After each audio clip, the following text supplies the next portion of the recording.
제가 안식월을 떠나기 전날 밤에 미래 목회와 말씀 연구원이라고 하는 그 목사님들의 모임이 주최한 북토크에 제가 참여를 하였습니다.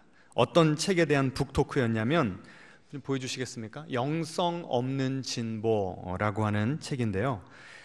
전남대 철학과 교수님인 김상봉 교수님이 쓰신 책이었습니다.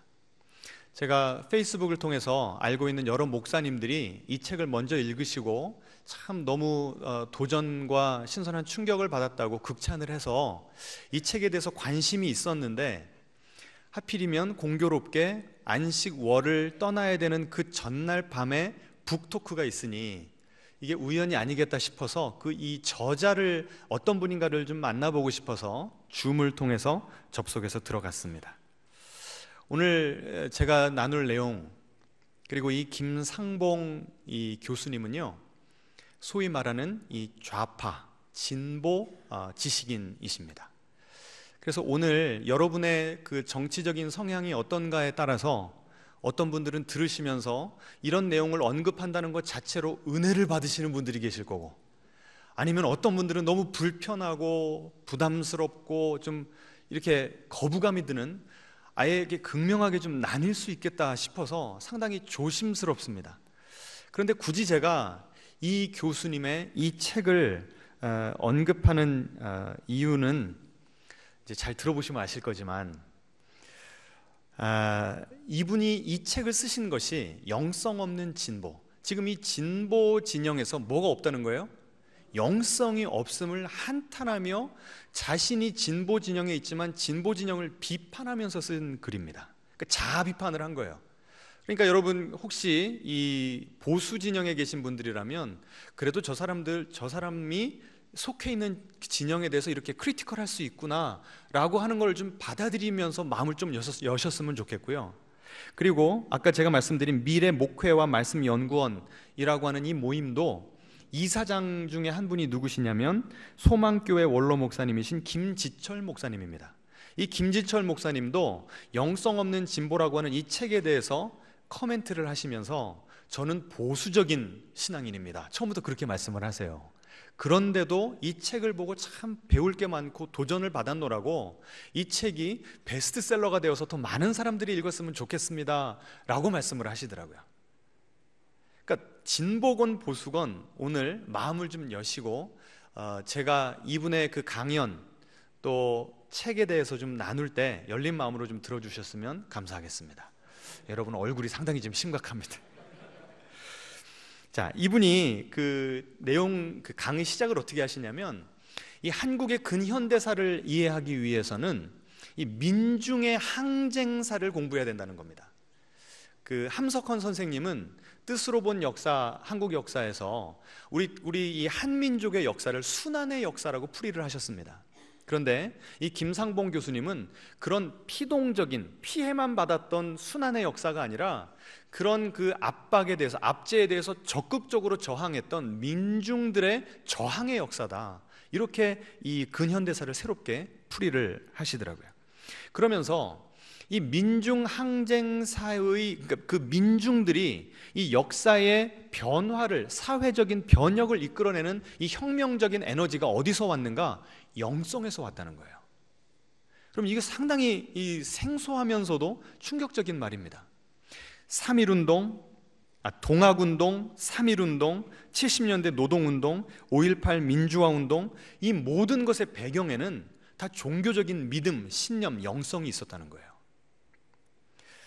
이분이 인용하는 그 일본 학자가 누구냐면 오구라 기조라고 하는 일본인 교수인데요, 이분은 서울대 철학과에서 8년 동안 조선 성리학을 연구해서 박사학위를 받은 분입니다.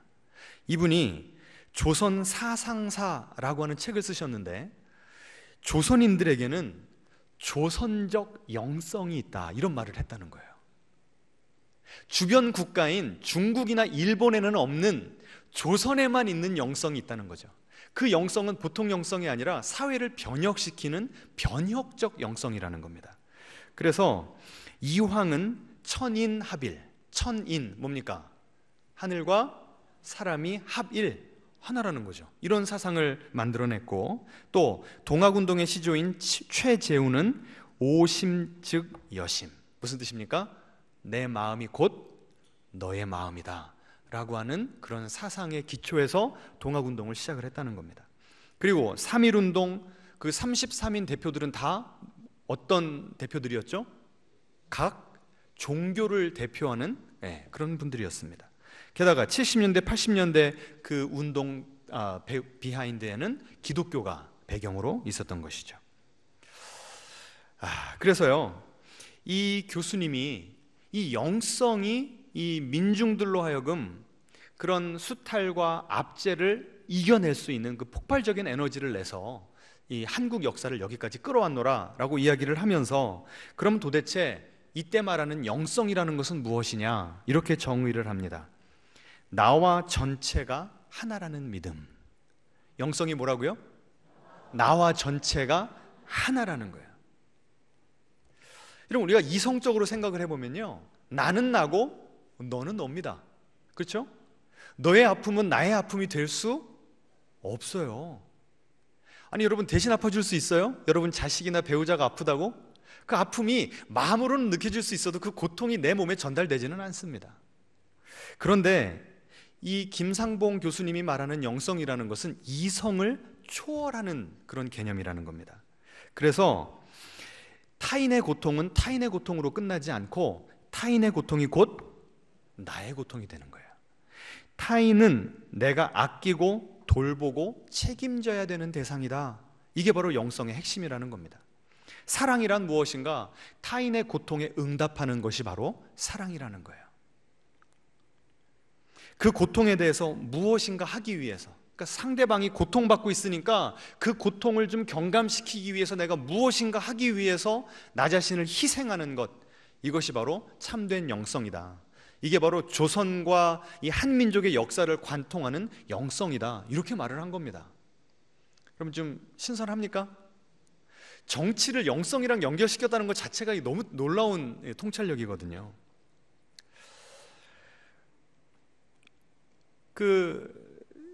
이 사상이요, 잘 보시면 기독교랑 완전히 결이 다릅니까? 아니면 일맥상통합니까? 너와 나는 하나고 너의 고통이 나의 고통이고 너의 고통을 위해서 내가 내 자신을 버린다. 이게 어떤 종교의 가르침이에요? 기독교의 가르침이거든요. 한번 성경 구절을 보여주시겠습니까? 요한복음 17장에 예수님께서 잡히시던 날 그 밤에 이렇게 기도를 하셨습니다. 같이 읽어보죠. 아버지여, 아버지께서 내 안에, 내가 아버지 안에 있는 것 같이 그들도 다 하나가 되어 우리 안에 있게 하사. 그러니까 이미 하나의 공동체가, 아름다운 공동체가 만들어져 있는 겁니다. 누구와 누구 사이에? 아버지 하나님과 아들 하나님, 예수님 사이에 이미 공동체가 만들어져 있는데, 하나가 되었는데, 그 공동체 안에 지금 누구를 집어넣기를 원하신다는 거예요? 그들은 누굽니까? 제자죠. 앞으로 예수님을 믿을 수많은 사람들. 그 다음 구절이요, 그 하나가 된다는 건 무슨 뜻인가? 같이 읽죠. 아버지께서 나를 사랑하신 것 같이 나도 너희를 사랑하였으니 나의 사랑 안에 거하라. 하나가 된다는 것은 꼭 사상이 일치해야 된다는 그런 뜻이 아니라 무엇으로 하나가 되면 된대요? 사랑으로 하나가 되면 된대요. 이게 바로 세계와 나, 전체와 내가 하나다라고 하는 그 사상과 일맥상통하는 겁니다. 그러면 상대방의 고통이 내 고통이기 때문에 내가 헌신을 해야 된다. 이건 어떤 구절에 나옵니까? 그 다음 보여주시면 같이 읽죠.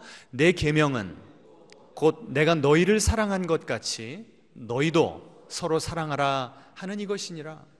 예수님께서 주신 계명이 뭐라고요? 613개의 구약에 있는 그 계명이 아니라, 율법이 아니라 서로 사랑하라는 거예요. 그럼 이렇게 여기까지만 말을 하면 사랑은 상당히 추상화되어 버립니다. 나는 사랑의 사람이지, 내가 예수님 믿은 지가 몇 년인데. 그런데 그걸 깨트립니다. 그 다음 구절이요.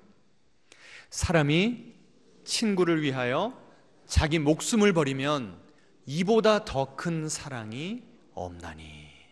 지금 기독교에서 말하는 사랑은 수준이 어느 정도예요? 그냥 내 마음 가운데 나 저 사람 좋아, 이런 감정이에요? 아닙니다. 저 사람 어려울 때 내가 그냥 돈 10만 원 좀 내주는 거, 밥 한 번 사주는 거, 이게 사랑이에요? 아니, 어디까지 가라고요? 내 목숨을 버릴 정도까지. 누구를 위해서 목숨을 버리라고 나옵니까? 친구인데요, 이때 친구는 우리가 남이가 하는 내 편 안에 있는 사람들이 친구입니까? 아니죠. 전체와 내가 하나라고 그랬잖아요. 그럼 이 친구는 누구까지 포함하는 개념일까요? 원수까지 포함하는 개념입니다. 정치적인 이데올로기가 다른 사람들까지도 끌어안을 수 있는 그 사랑을 지금 말하고 있는 거예요. 벌써 오늘 이 설교가 상당히 무겁죠. 그래서요, 이 김상봉 교수님은 이런 그 영성을 제대로 살아낸 사람들을 이 한국 역사 가운데, 근현대 역사 가운데 찾아내는데 첫 번째 인물이 누구냐면 전태일입니다. 지금까지 전태일은 누구의 렌즈를 통해서 우리가 접해왔냐면 조영래라고 하는 분이 전태일 평전이라고 하는 책을 썼거든요. 그런데 이 김상봉 교수님이 뭐라고 말씀을 하시냐면 이 조영래라고 하는 분이 너무나 왜곡되게 썼다는 거예요. 신앙적인 면은 다 빼버렸다는 거예요. 타인의 고통에 응답한 크리스찬이었기 때문에 전태일이 전태일인데, 이 조영래라고 하는 분은 전태일에 대해서 노동자의 권익을 위해서 투쟁한 사람으로만 그려냈다는 거죠. 이 전태일이라고 하는 이 청년이 평화시장에서 일했습니다. 근데 보니까 옆에 있는 어린 여 직공들이 너무나 이 가난하고 어렵게 살아가면서 배고프게 일을 하는 겁니다. 그래서 이들에게 붕어빵을 사주기 위해서, 나도 노동자인데 돈이 없잖아요. 그래서 어떻게 했는가 봤더니 그 먼 거리를 집에서 공장까지를 걸어 다니면서 버스표, 그 버스비를 아껴서 그들에게 붕어빵을 사줬다는 거예요. 그런데 그렇게 해줘봤자 잠시 허기만 채울 뿐 그들의 노동 환경, 그 조건이 나아지질 않잖아요. 그래서 무슨 생각까지 했냐면 내 눈 한쪽을 떼가지고 팔아서, 그래서 공장을 하나 지어서 이 착취받지 않는 그런 노동 환경을 만들고 싶다, 그런 꿈이 있었다는 거예요.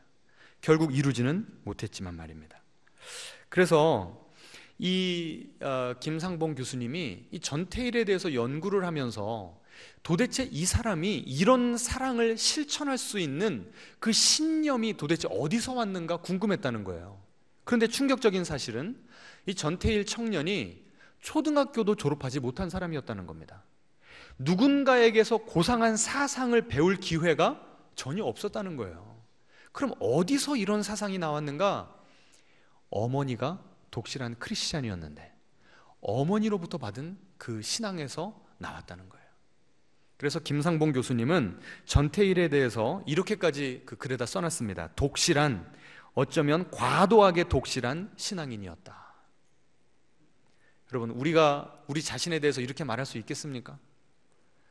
나도 피곤하고 나도 돈이 없는데 내가 걸어다니면서라도 버스비를 모아가지고 남에게 도와줄 수 있는 그런 그 급진적인 사랑을 우리가 실천할 수 있겠습니까? 이런 글들을 읽는데요, 참 제 자신의 모습이 보여지면서 얼마나 부끄러운지 모르겠더라고요. 이 교수님이 그래요. 이 전태일이, 이 청년이 분신을 결심했을 때 삼각산 기도원에서 노동을 했답니다. 그런데 책에는, 그분의 일기나 수기에는 나와 있지 않지만 이 전태일이 마음에 계속 되뇌었을 성경 구절 하나, 나는 이걸 확신합니다까지 이야기하시더라고요. 그 구절이 바로 아까 우리가 읽었던 구절입니다. 친구를 위하여 목숨을 버리면 이보다 더 큰 사랑이 없나니. 이 평화시장의 이 열악한 노동 환경에 대해서 알리고자 자신의 몸을 불태웠다는 거죠. 근데 이 교수님이 또 이렇게 이야기를 풀어나가요. 이 전태일 이분의 희생은 참 숭고했고 또 하늘에 썩어진 미랄이 되었기 때문에 많은 열매를 맺기는 했지만 이분의 모델은 지속 가능한 모델은 아니라는 거예요. 아무리 사랑한다고 정말 내 목숨을 다 버려버리면 여기 누가 남아 있습니까? 그래서 이분이 찾아낸 공동체가 있는데 바로 이 5.18 광주 항쟁 공동체라는 거예요. 한 개인이 이런 사랑을 실천하기에는 너무 힘이 들고 공동체가 그런 사랑, 아가페 사랑을 살아내야 된다는 겁니다. 그런데 그 모델을 광주의 그 공동체에서 찾았다는 거예요. 그러면서 이분이 부산 출신이에요. 부산에는 크리스찬들이 그렇게 많지 않았는데 이분이 전남대에 부임해 보니까 이 광주가 기독교 도시라는 겁니다. 야, 광주가 이렇게까지 기독교 문화가 팽배한지 몰랐다는 거예요. 그러면서 5.18에 대해서 문헌을 조사하고 또 살아있는 사람들의 증언을 모아보면서 충격을 받은 것이, 야, 이 5.18 항쟁의 배후에 기독교가 있었구나라고 하는 걸 깨달았다는 겁니다. 그런데 제가 이번에 또 여행 다니면서 들고 갔던 책 하나가 이 저항하는 그리스도인이라고 하는 책이에요. 그러니까 그 광주 항쟁에 대해서 이 김상봉 교수님의 증언만 들은, 그 평가만 들은 것이, 해석만 들은 것이 아니라 이 책에 보시면 이 지난 그 기독교 역사 가운데, 한국 기독교 역사 가운데 3.1운동부터 시작해서 신사 참배를 반대하고 하는 그 쭉 그 저항의 역사를 다 모아놨는데, 그 챕터 중에 하나가 이 광주에서 크리스찬들이 어떻게 저항을 했는가, 이거를 생생하게 증언을 하고 있는 겁니다. 다 이게 맞아 떨어지더라고요. 그래서 세 가지 그 특징을 이야기를 하는데요. 첫 번째는 헌혈 공동체였다는 겁니다.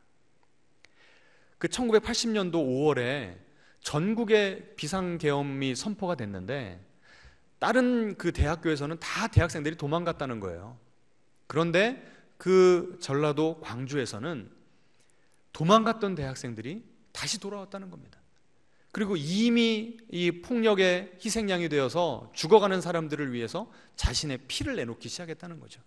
그래서 첫 번째 특징은 헌혈 공동체. 두 번째 특징은요, PPT 보여주시겠습니까? 제가 직접 그 5.18 민주묘지 가서 그 방문했을 때 찍은 사진인데요. 그 밑에 이렇게 나옵니다. 밥상 공동체라는 거예요. 생명의 공동체. 제가 그 글씨가 작아서 제가 읽어드리겠습니다. 광주는 외부와 고립되었지만 시민들은 자신이 가진 것을 가지고 나와 시민군에게 먹일 밥을 만들었다.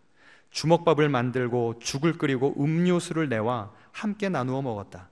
외부와는 단절 고립되었지만 항쟁 기간 동안 굶은 사람은 한 명도 없었다.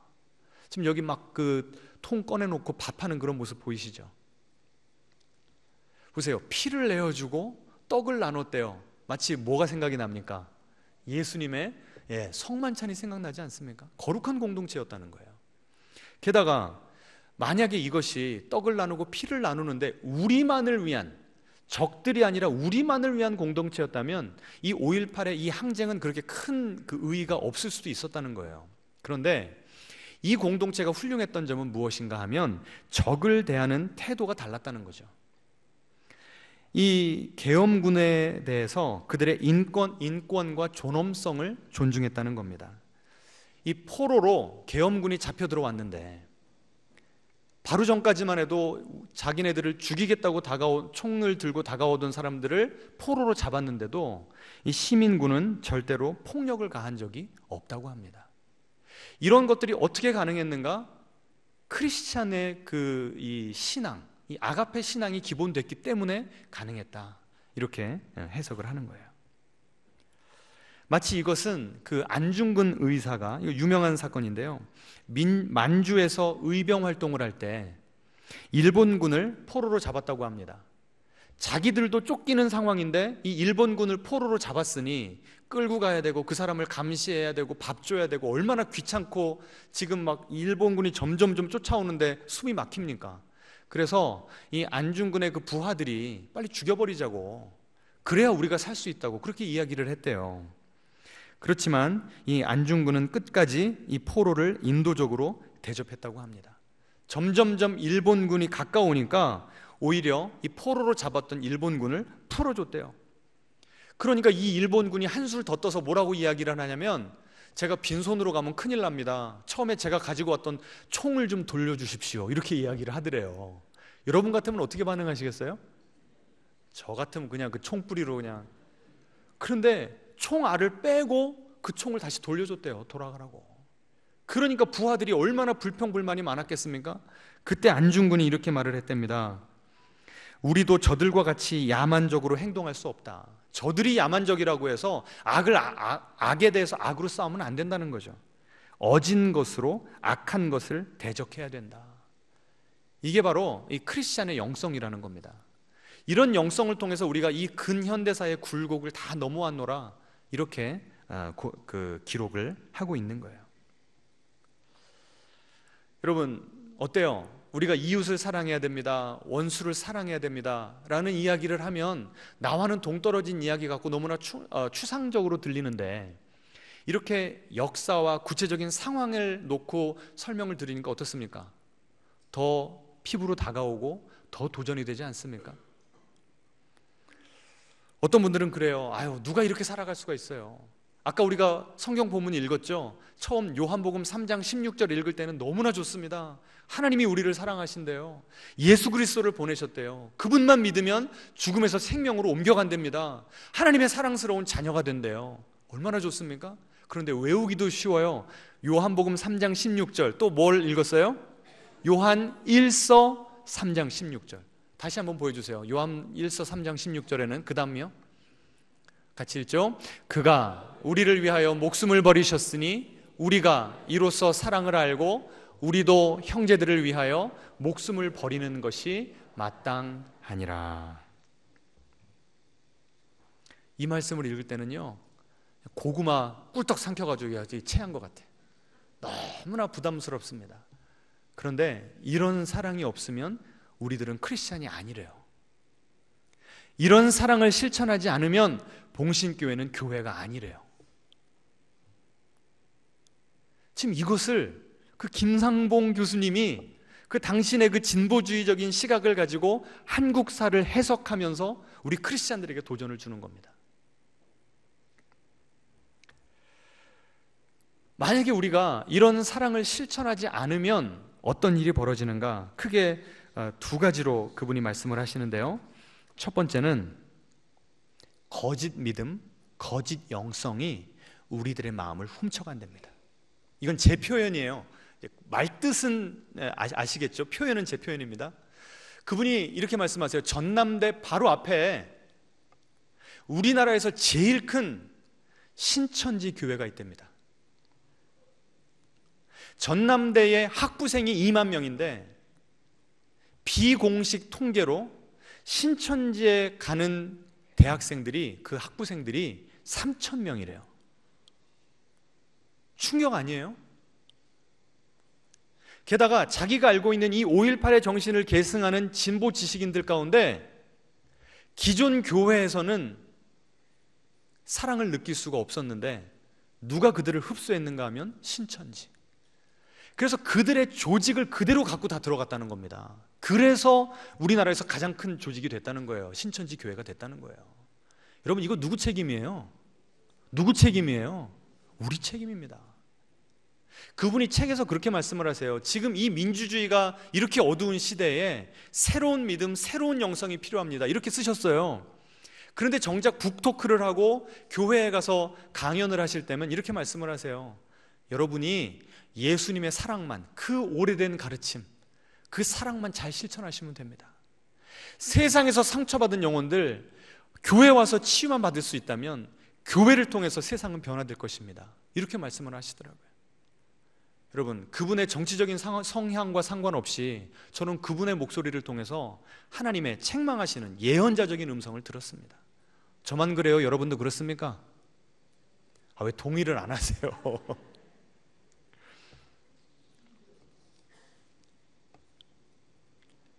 이 기독교가 사랑을 제대로 실천해서 이 공허한 이 세상 사람들의 마음을 붙잡아줘야 되는데, 아가페 공동체가 되어서 그들을 품어줘야 되는데 세상이나 이 교회나 똑같다는 거예요. 영성을 뭐라고 정의했다고요? 전체와 내가 하나다.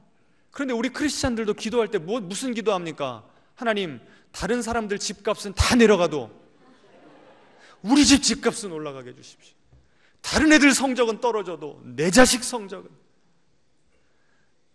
새 전체와 내가 하나가 아닌 거예요. 우리가 이렇게 사랑을 실천하지 않으면 두 가지입니다. 하나는 내세적 영성, 죽어서 뭐 가는 게 목표예요? 우리 신앙생활의 목표? 죽어서 천국 가는 거. 다른 사람들은 지옥 가든지 말든지, 우파면 좌파, 좌파면 우파, 저런 것들은 지옥 가야 되고, 나만 천국 가면 된다. 그리고 이 세상에서는 뭘 추구해요? 세상 사람들과 똑같이 부귀와 영화를 추구하는 거예요. 이런 크리스찬 교회가 무슨 아가페가 있습니까? 영성이 죽은 교회입니다. 그러니까 신천지 가는 거예요. 어떤 목사님이요, 신천지에 빠진 교인과 이 상담을 하는데 그분이 그러시더래요. 신천지 교리가 진리가 아닌 거 압니다. 그런데도 저는 이 신천지를 나갈 수가 없습니다. 그러더래요. 왜 그러세요? 제가 힘들 때 제 부모도 저를 버렸고 제 형제도 저를 버렸고 어느 누구도 저를 붙잡아 주지 않았습니다. 그런데 신천지는 나를 사랑해 주었습니다. 그래서 나는 신천지를 배신할 수 없다고 그러더래요. 여러분, 원래는 신천지 대신에 뭐가 들어가야 돼요? 봉신교회가 들어가죠. 봉신교회가. 그래서 제가 이번 설교 시리즈를 시작을 하는 거예요. 우리가 아가페 공동체, 이 정말 그리스도의 사랑을 실천하는 공동체가 되지 않으면 우리 모일 필요도 없는 거예요. 교회가 아닌 거예요. 두 번째로요, 우리가 이렇게 사랑을 실천하지 않으면 엉뚱한 이 거짓 진리, 거짓 믿음, 거짓 영성에게 우리의 마음을 빼앗기게 될 뿐더러, 두 번째로 우리가 이런 그 사랑, 참된 영성을 실천하지 않으면 계속해서 피 흘림이 있습니다. 이 김상봉 교수님이 이 민주 항쟁사를 이 에너지로, 이 산이냐 골짜기냐 이걸로 표현을 하는데, 이 민중의 이 항쟁의 에너지가 가장 피크였던 때가 3.1운동이었다는 거예요. 근데 그 뒤로 흐지부지 골짜기로 떨어졌다 이야기를 합니다. 그 원인이 무엇인가 하면 기독교와 공산주의가 서로 내분을 겪느라고 일제에 대항할 에너지가 다 소모가 돼버렸다, 이렇게 이야기합니다. 기독교는 혁명을 놓쳐버린 영성이 되었고, 공산주의자들은 영성을 놓쳐버린, 무신론이니까요, 영성을 놓쳐버린 혁명만을 추구했기 때문에 둘이 노선이 너무나 달랐고 둘이 계속해서 갈등하다가 에너지를 다 소모해버렸다는 거예요. 결국 그 갈등이 치닫고 치달아서 뭐가 일어났죠? 6.25 전쟁이 일어난 거 아닙니까? 홀로코스트는 독일인이 유대인, 저들은 우리가 아니다, 동족이 아니다라고 해서 600만 명을 죽였는데, 한국전쟁에서는 동족끼리 수백만 명을 죽였다는 거예요. 그러면서 그분이 이런 무서운 말씀을 해요. 우리가 이 죄에 대해서, 우리가 진정으로 사랑하지 못한 죄에 대해서 철저하게 회개하지 않으면 하나님이 우리 심판하실 거라고. 기독교 신앙을 떠났다는 분이 설교를 하시더라니까요. 그러면서요, 이분이 당신의 아버지 이야기를 하세요. 김상봉 교수님의 아버지가 목사님이세요. 저 이번에 북토크 하면서 처음 알았습니다. 너무 훌륭한 신앙이시라는 거예요. 자기는 진심으로 아버지를 존경하고 정말 그 영원한 가치를 위해서 평생을 바치신 흠잡을 곳 없는 신앙인이시라는 거예요. 그런데 딱 한 가지 흠잡을 게 있는데, 자기 아버지는 극우파시라는 거예요. 이해가 안 된다는 겁니다. 자기는 좌파인데. 그런데 싸우기도 하여튼 그 시간이 많이 흘러서 나중에 알게 된 것이, 이분이 왜 그렇게 됐나를 봤더니 이분의 아버지가 18살 때 피난 가다가 공산군에게 잡혀서 총살을 당할 위험에 있었대요. 총뿌리를 겨누고 있었는데 갑자기 이 미국 전투기가 날아가면서 폭격을 해가지고, 그래서 구사일생으로 살아남았답니다. 그런데 또 잡혔대요. 근데 이번에는 저 옆 동네 형이 공산당이었대요. 그래서 내가 너 살려줄 테니까 도망가라고 그래서 2번을 생과 사의 갈림길에서 이 공산당 때문에 죽을 뻔한 그 트라우마가 있더라는 거예요. 그래서 아버지가 공산당, 북한을 그렇게 미워하고 싫어하더랍니다. 그래서 한 번은 용기를 내서 이 김상봉 교수님이 이렇게 말씀을 하셨답니다. 아버지는 목사님으로서 사랑하라고 설교하시고 화평케 하는 자는 복이 있다고 설교하시지 않습니까? 북한에 대한 증오는 군인들에게 맡기셔도 되잖아요. 그리고 아버지는 증오의 한복판에서 사랑을 말씀하셔야 하잖아요. 이렇게 말을 했대요. 그러니까 이 아버지가요, 이 긴장하고 있던 눈빛과 얼굴, 이 표정이 갑자기 환하게 밝아지면서 자신을 보고 웃으시더랍니다. 원래 이분은 이 근엄하신 분이라 아들을 보고 그렇게 웃어주시는 아버지가 아니었대요. 그런데 환하게 웃으시면서 그래, 네 말이 맞다 그러시더래요. 그러면서 이분이 이렇게 말씀을 하십니다. 보수도 마음에 큰 상처와 트라우마가 있습니다. 누가 하는 말이에요 지금? 진보적인 지식인이 지금 하는 말이에요. 그러면서 진보 쪽에 대한 비판을 하는 거예요.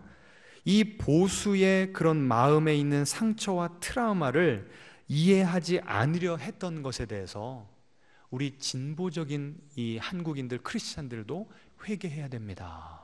이런 말을 하더라고요. 제가 그 말에 참 감동을 받았습니다. 여러분은 정치적인 성향이 어떠세요? 여러분은 여러분 내부의 비판을 해보신 적 있으세요? 상대방이 왜 저런 믿음을 갖게 됐는지, 왜 저렇게 내가 볼 때는 잘못된 방향으로 가고 있는지 한번 그들을 이해해 보려고 노력해 보셨냔 말이죠. 오늘 이 아가페에 대한 이 사랑에 대한 설교 첫 시간인데요, 먼저 우리의 마음을 좀 돌아봤으면 좋겠습니다. 내 마음에는 어떤 선입견, 어떤 분노와 증오의 감정이 있는지, 왜 그런 감정이 생기게 됐는지, 내 마음에는 지금 어떤 치유받아야 되는 이런 상처가 있는지, 이런 것들을 돌아보시면서 하나님, 정말 내가 사랑의 사람이 되기를 원합니다. 우리 봉신교회가 사랑의 공동체가 되기를 원합니다. 제가 그래서 오늘 이 설교 제목을요, 아가페로 가는 여정이라고 하는, 여정이라는 단어를 썼어요. 무슨 뜻일까요? 우리는 아직 거기 다다르지 못했어요. 가는 길이 멀고도 험합니다. 좌충우돌, 시행착오를 겪고 가다 넘어지고 좌절할 때도 있을 거고요. 하나님, 이거 정말 지키라고 주신 명령입니까? 하나님께 항의를 할 때도 있을 거고요. 하지만 이 모든 과정을 이번 이 설교 시리즈를 통해서 같이 좀 겪어나가기를 원합니다. 그래서 결국은 이 구로구에서 많은 분들이 우리 봉신교회를 찾아오게 되기를 원해요. 여기는 진보와 보수가 서로 대화를 나눈다면서요. 가난한 사람이 와도 존중받고 부자가 와도 특별한 대우받지 않는다면서요. 이런 소문이 나는 교회가 되기를 소망합니다. 한번 이 도전에 같이 동참해 보시겠습니까? 함께 찬양하겠습니다.